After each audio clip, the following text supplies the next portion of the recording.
The Las Vegas Raiders drafted cornerback Darien Porter out of Iowa State, and this is arguably one of the most impressive players that I've watched on tape in this cycle. And he's one of those guys that I think has so much more upside than what we've kind of seen. The guy hasn't even played 700 snaps in college. We don't know what this guy can really become, but the potential that he showed at Iowa State this most recent season was very impressive. Darien Porter could be an absolute steal for the Raiders. This guy had 3 interceptions this past season, but his tape does not lie, and we're going to talk about it. 6'4", 200 plus pounds, 4.3 40-yard dash. The guy's an athletic freak for that size, and the Raiders have kind of went with these guys that are, just kind of built differently. Right? We've seen multiple guys drafted in this class that are just really impressive from an athletic profile. And Porter definitely fits that, but his tape is also really impressive. And we haven't really seen Pete Carroll and Patrick Graham work together, but we do know individually, both guys know what they're doing. Patrick Graham has found a lot of success recently. He had Jack Jones, he had Jacorin Bennett. Both guys had a lot of success with the Raiders in different parts over the past couple of seasons. Pete Carroll obviously helped develop Richard Sherman, one of the greatest cornerbacks in the NFL, at least over the last 10 to 15 years. Let's talk about Porter. Let's put this guy's tape on. One of the things you're going to realize right away with this guy is the fluidity that this guy plays with. And I'll be the first to tell you guys, if there's one trait that a cornerback has to have to be successful, it's going to be fluidity. If this guy can't change direction, if this guy, opens up his hips to the outside and the receiver hits an inside route, if he's not able to stay with that, he's not going to be able to have success. And one of the things you're going to notice with Porter is this guy can run stride for stride with pretty much any wide receiver. And given the fact that this guy's so much bigger than most wide receivers, it's so damn impressive when you put some of the tape on.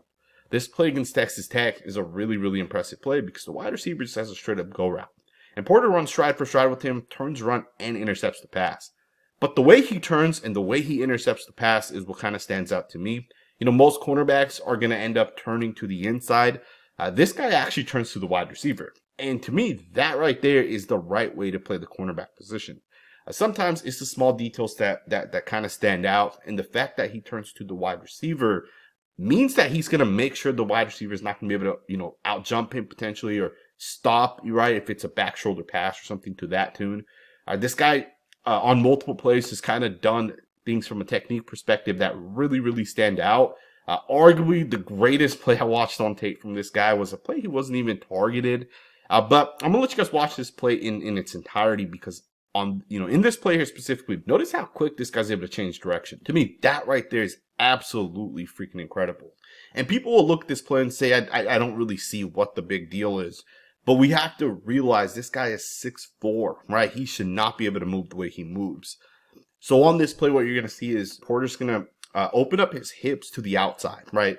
So what that means is the fact that he's opening up his hips to the outside, if the receiver hits an in-breaking route, he has to essentially flip his entire hips. And keep in mind, I know it's kind of hard to see from this angle, but he is shaded to the inside of the wide receiver, right? He is baiting this wide receiver to go outside. And not every wide receiver is given a specific route, right? There's side-adjusted routes, so a wide receiver could technically hit an outside route, given the leverage that a cornerback is playing. But on this play against Utah, not only does he open up his hips to the outside, but when the wide receiver hits this dig route, Porter does a phenomenal job just flipping his hips, staying very tight to the wide receiver and just staying all over it. To me, that movement, right, that fluidity is very impressive.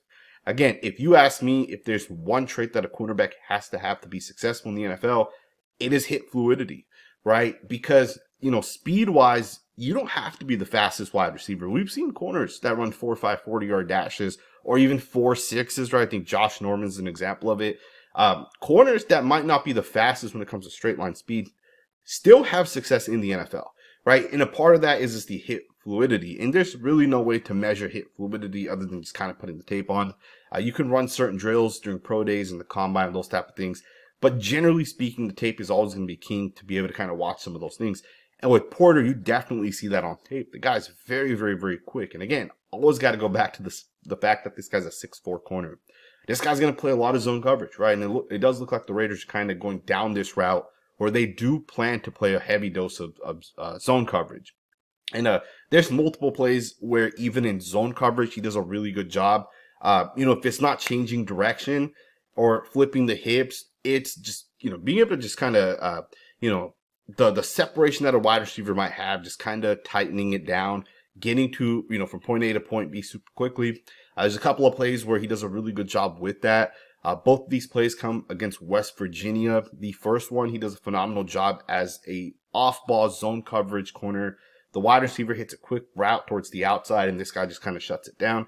Now, he doesn't actually get targeted, but again, you can just kind of see that movement and the ability to like shut down that separation that a receiver might have on him as a corner.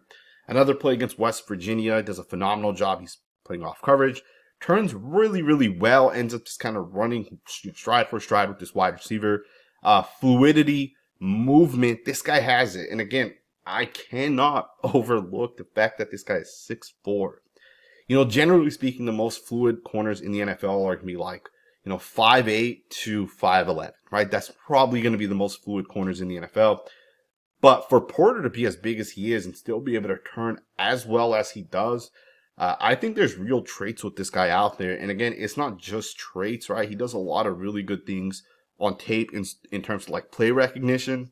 And we should also, take a step back and realize that with a guy like Porter, he's not going to go out there and be running, 15 different schemes, right? Like he's not going to have to play off-ball zone and off-ball man and then press and then, play, as a cover 2 corner or whatever it may be. The Raiders are going to really simplify things this year, right? Pete Carroll loves to kind of keep things simple.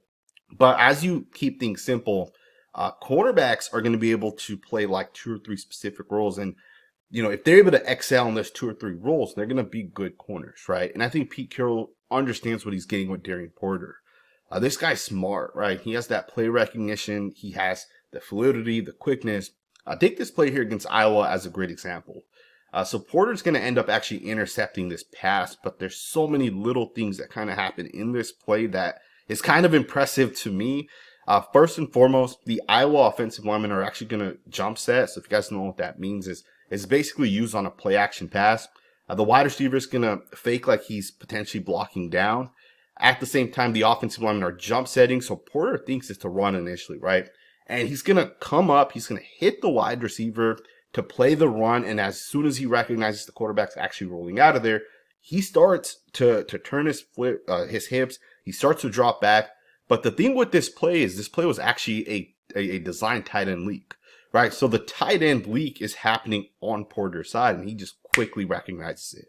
And when that leak happens, he sees it. He understands the play. He's basically going to be able to get underneath it and intercept the pass. And even just the ground that this guy makes up, right? Again, point A to point B is really, really, really impressive. The way this guy's able to make up ground, he's able to get to the point where he has to and then make a play on the football is really, really impressive. And again, the size, the movement. And, I say the size, and I want you guys to think about something that happens within this play. When Darien Porter thinks it's a run, he comes up and he hits the wide receiver. Look at the wide receiver get rerouted, right? The wide receiver's entire route is basically off here. And that's kind of some of what Darien Porter is going to end up bringing to the Las Vegas Raiders, right? You might have a Travis Kelce at tight end, and Porter can line up over him and press him and play, man to man, get into that hip and really stay with this guy because he's quick and he's long. But then you might have Xavier Worthy for the Chiefs who, might want to run these vertical routes. Porter can stay with the guy like Worthy as well, right? To me, this guy can be a legit weapon for the Raiders. And I will say this, for any player to be able to play with the Raiders, I think one of the things that Pete Carroll recognized right away was we don't want guys that can't tackle, right? Jack Jones got released super early. He didn't even have that opportunity in camp. The guy got released super quick. And I think Pete Carroll recognizes the value of guys that can tackle. And Porter definitely can tackle. And there's so many good plays on tape. And again, just realize the play recognition, the fluidity, all kind of coming together. And then he's able to tackle as well. A play against UCF, the wide receiver goes into a jet motion. You're going to snap the ball. You're going to shovel pass it to the wide receiver. Darien Porter's wide receiver actually blocks down. So this guy recognizes that, hey, my guy's blocking down, which means I need to step up and I need to fit the run essentially, right? This is how it's essentially taught, right? Even if, as a defensive end, as a outside linebacker, if your guy blocks down, it means someone's coming to either kick you out or you're being isolated as the guy that has to make that play, right? And in this instance, Porter was the guy that was isolated. Porter steps up and just straight up tackles this guy. It's a one-on-one situation. Porter misses a potential touchdown. This guy steps up, he makes the play on the football, and he brings the wide receiver down for a loss of a couple of yards, right? So Porter is a solid tackler. This guy's willing to blitz, right, and come off the edge and just, do things that I feel like that you need corners to be able to kind of do, right? And I think that's one of the values with a guy like Darien Porter. To me, I think the Raiders got themselves a really, really, really good football player. Even a guy willing to set the edge. And I'll be the first to tell you guys, corners are not edge setters, right? But one of the hard things with specific defenses like cover 3 zone is if you're playing off the line of scrimmage the way these corners do, your blocking as a wide receiver changes if a guy's in off coverage or if he's in press coverage, right? If he's in off coverage, which the Raiders I think will run a lot of zone coverages specifically with guys playing off, that means the wide receiver is going to block down. And then as a corner, again, you got to fit the run, right? You got to step up when your wide receiver blocks down. This guy will take on offensive tackles, right? And he's done it. It might not be perfect, but like this play against Iowa as an example, this guy steps up. He does a really good job resetting the line of scrimmage. Now he does end up, kind of getting blocked by that offensive lineman. He kind of gets blocked downwards as well. But generally speaking, he does a really good job getting upfield, right? And taking on that offensive lineman. And just that enough, force that running back to have to cut it back to the inside, right? So to me, this guy does all the different things that you want out of a cornerback. Play recognition, he is smart. Fluidity, movement. This guy can do all of that. And then, of course, he'll come up and tackle people. He'll set the edge. I think the Raiders got themselves a very, very good football player in Darien Porter. I watched multiple games in their entirety with Darien Porter. And I know, I didn't show you guys like 40 snaps, but I did want to obviously show you guys a couple of the snaps from those games, right? So I watched the Iowa State tape, right, which is where Porter plays at, against Iowa, against Utah, against UCF, and as well as West Virginia. And the guy has it, man. I really do think the Raiders got themselves a really, really, really good cornerback. And we'll see what this guy can kind of develop into. I hope you guys enjoyed this video. It was a quick film breakdown, probably a little bit quicker than I wanted it to be. But some of you guys know this. I am obviously moving, so it's been crazy busy these past couple of days. But again, I hope you guys enjoyed this video. And if you did, consider subscribing. And I will see you guys next time with another video.